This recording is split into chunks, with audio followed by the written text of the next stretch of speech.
Inter through and all the damage, just like in the City-Bayern tie, done really in that first leg. And that means, Brian, it's Inter Milan against AC Milan in the semi-final. That's going to be tasty, isn't it? It will indeed.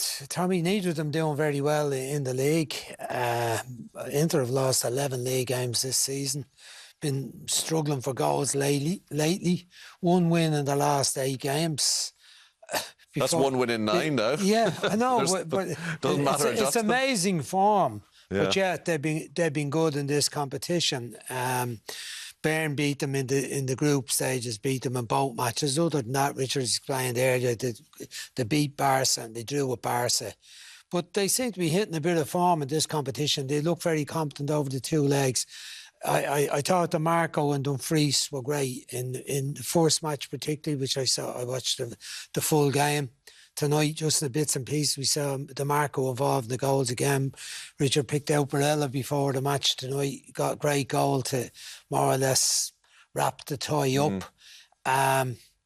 But that will be a tasty fixture. But it guarantees one of them in the final, which is really, really interesting. Richard, you talked about Barella before the game and mentioned that Liverpool were supposedly interested in him, and I'm sure Liverpool fans liked what they saw before the game, and they'll have liked what they saw there, won't they? It was a great goal. He sort of anticipating what was going to happen with Dzeko here, and he was waiting to see as the game broke up, and plays a quick 1-2 with Martinez, and then he has the skill to turn him back inside out, and the left foot finish is brilliant goal and gave Inter the start they needed. When you're 2-0 up and you get that first goal, it almost puts it to bed.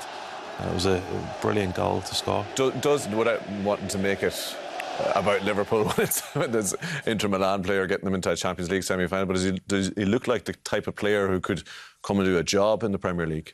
He does, yeah. He's got that energy and that intensity in his play. And obviously, the technique-wise, it's all there. So I think for Liverpool going forward, they need someone who can break into the box, who can get beyond the forwards and start scoring some goals from midfield, because they've not got a lot like that. Anyway, back to this tie this evening, and look, that meant Benfica were right up against it, but they did get the next goal, and this was a little glimpse of the Benfica that we saw in the tournament up until maybe before last week's first leg, Brian. Yeah, and they didn't get too many opportunities. Brilliant goal by Arsens, the Norwegian. Seen a couple of Norwegians scoring tonight.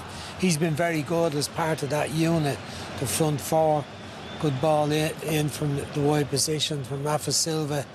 He's tight to his man. He still has a bit to do, but a marvellous header, and it just gave them a little bit of hope in the game. But it was unlikely they were going to be able to pull it back from that situation. It just meant that tonight's match was a bit more even. But you could never think that Inter were going to lose it from that position, from a 3-0 up position. Yeah, incredibly, as Brian was saying, with their form in recent weeks, Richard, they'd only scored 2 goals in those last 8 games from open play.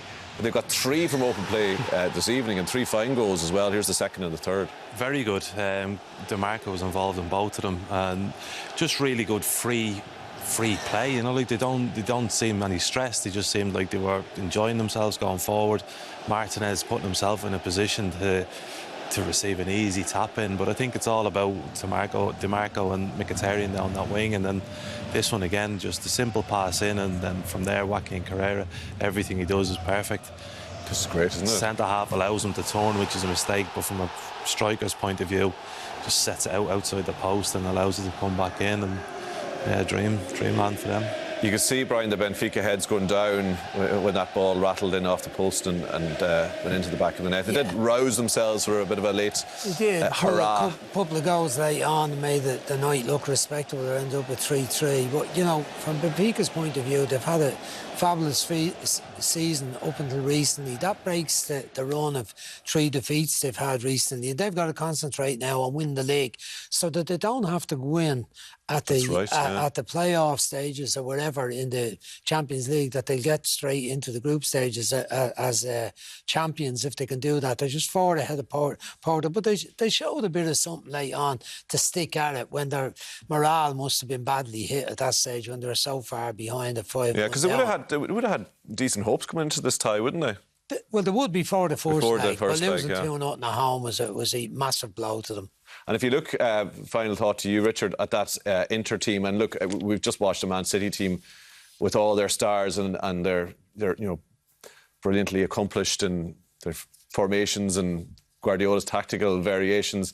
But there's a lot of good experienced players in that Inter team as well, isn't there? And like, they may not be of the pedigree that we've seen in the City game. Yeah. They've got some quality there, haven't they? Experience goes a long way in these competitions, certainly as you go further down into the deep stages of it. And these we spoke about before, they've won league titles, they've got themselves into good positions previously, and yeah, the experience could help them a long way. I was surprised they conceded 2 goals at the end, because it's not normally like them in this competition, but certainly they have the know-how within the team to be a real test for anyone going forward.